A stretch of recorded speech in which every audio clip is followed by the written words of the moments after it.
औज़ुबिल्लाहिमिनश्शैतानिर्रजीम बिस्मिल्लाहिर्रहमानिर्रहीम। लें जी, एक नई लेटेस्ट ख़बर आ गई है कि तालिबान का ये फरमाना है कि जी मैं तर्जमान नहीं हूँ। तालिबान का वो एक साहब हैं, अल्लाह भला करे उनका, शक्ल उनकी भी मतलब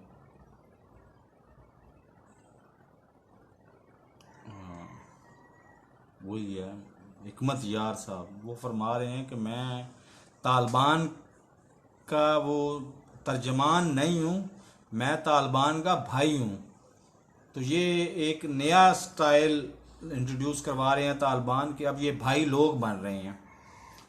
इसका मतलब पेशीन गोई ये की जा सकती है या अंदाज़ा ये लगाया जा सकता है कि ये आइंदा थोक के हिसाब से बंदे नहीं मारेंगे, टारगेटेड ऑपरेशन करेंगे। मतलब जिस तरह कराची में वो बोरी बंद लाशें मिल जाती थीं और बाज़ औक़ात वो 100 बंदा मर जाता था, लेकिन मरते वो एक एक दो दो करके थे टारगेटेड। कोई इस इलाके में मर गया, कोई इस इलाके में मर गया, कोई इस इलाके में मर गया। एक ही दिन में 50 बंदे मर गए, लेकिन एक एक दो दो करके।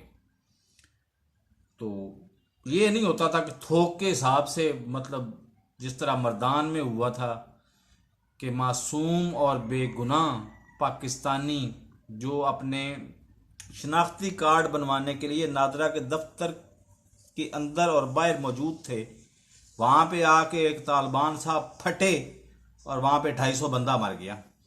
अब 250 बंदे का तालिबान के साथ ताल्लुक क्या था? तालिबान 250 बंदे ने तालिबान का बिगाड़ा क्या था? ये सवालिया निशान क़यामत तक रहेगा और क़यामत में अल्लाह ही पूछेगा इनसे, और तो कोई नहीं पूछ सकता। तो इसी तरह से ये अब वो काम नहीं करेंगे, अब ये टारगेटेड ऑपरेशन करेंगे। मैं ये बात कोई 1000 दफ़ा से ज़्यादा दोहरा चुका हूँ और दोहराता रहूँगा कि इनकी सहरिस्त में फसाद लिखा हुआ है।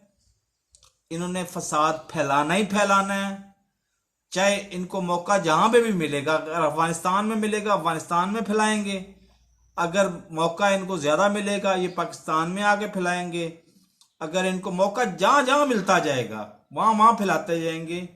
लेकिन बदकिस्मती से पाकिस्तान आर्मी हमारा फ़ख्र है, उसको होश के नाखन लेने चाहिए कि इनको कहीं भूल के भी कश्मीर में ना भेज दे।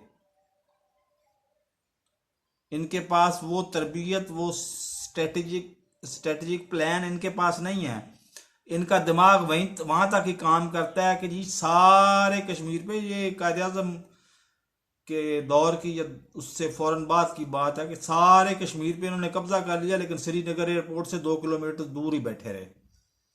और श्रीनगर एयरपोर्ट पर फौजों ने उतर के तो फिर इनको भगा दिया। तो इनका दिमाग यहीं तक काम करता है। खुदा के लिए इनको वहाँ पे ना भेजिएगा, और जो आप मुनासिब समझते हैं वो आप जानते हैं, आप बेहतर जानते हैं। आप जो भी करेंगे मुल्क और कौम के बेहतरीन मफाद में करेंगे, लेकिन इनको कश्मीर से दूर रखिएगा। अगर हो सके तो इनको पाकिस्तान से भी दूर रखिएगा, वरना मरना बेगुनाह मासूम आम आवाम ने है। बैंकर्स में बैठे हुए वजीर आजम ने नहीं मरना। बैंकर्स में बैठे हुए, मतलब हिफाजती गार्ड्स में बैठे हुए शेख रशीद ने नहीं मरना। बैंकर्स और गार्ड्स में बैठे हुए शाह महमूद कुरैशी ने नहीं मरना। मरना आम आवाम ने है। तो मेरे इस चैनल को सब्सक्राइब कर लें, अगर नहीं किया तो सब्सक्राइब कर लें। साथ लगे बेल आइकन को दबा के ऑल नोटिफिकेशन को ऑन कर दें, ताकि मेरी हर नई आने वाली वीडियो का नोटिफिकेशन आपको बर वक्त मिलता रहे। अल्लाह हाफिज़।